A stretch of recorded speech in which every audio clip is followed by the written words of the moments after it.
Hello, welcome to the Trews. This Jeremy Corbyn, he's mad, isn't he?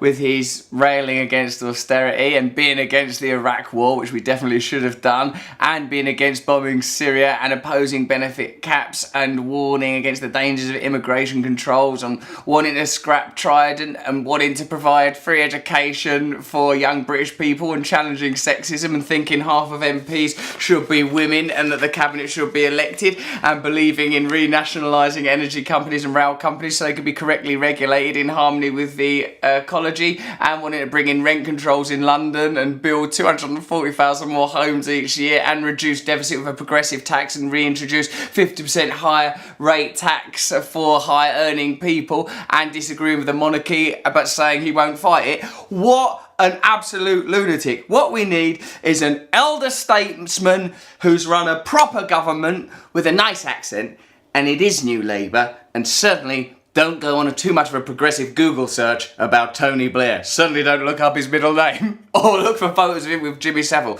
Let's have a look at this controversy around this maniac Jeremy Corbyn and get put straight by the right-thinking, trouble-free, no skeletons in the closet, Tony Blair. Are you putting Jeremy first or second?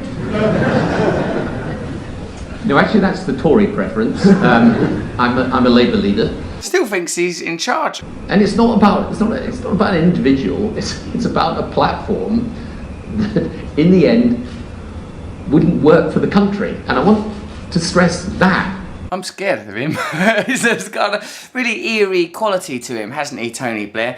Now, I've not been following this too closely, but it seems to me that Jeremy Corbyn is being vilified and attacked by the media and by the establishment simply because he's in public talking out on behalf of ordinary people. And those policies that we listed at the beginning of this episode, none of them seem absurd to me. The other candidates in the Labour leadership election, and I don't really want to be involved in leadership elections or voting type stuff anymore, but like they're interchangeable, even though they're different genders, like the Burnham one, the Cooper one. I think I've met some of them, but they all sort of just float around and seem like they could have podded off of him. And that's what worries me about it. More interesting though for me is that if anyone puts their head above the parapet and talks out above ordinary people, unions, people coming together, talks about jobs, houses, things that matter to ordinary people, they're kind of attacked en masse even by left-leaning press. It's extraordinary to witness and watch, and it's a real indication of the dangerous times that we live in.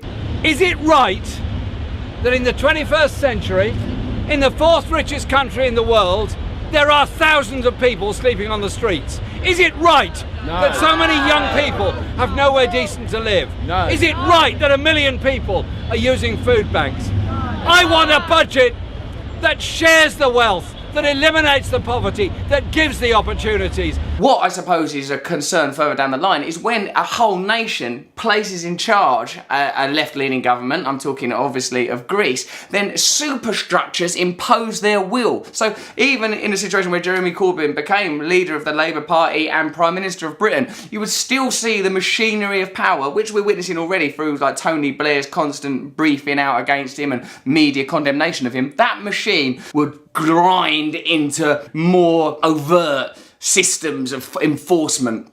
So, you know, bloody hell, Jeremy Corbyn would be a better kind of New Labour. Jeremy Corbyn is a politician who in public is prepared to stick up for the rights of ordinary people. That's obviously got to be a positive thing. The fear would be, can party politics ever really enact the will of the people? Can that ever happen again? Big question mark above that. True News. Subscribe here.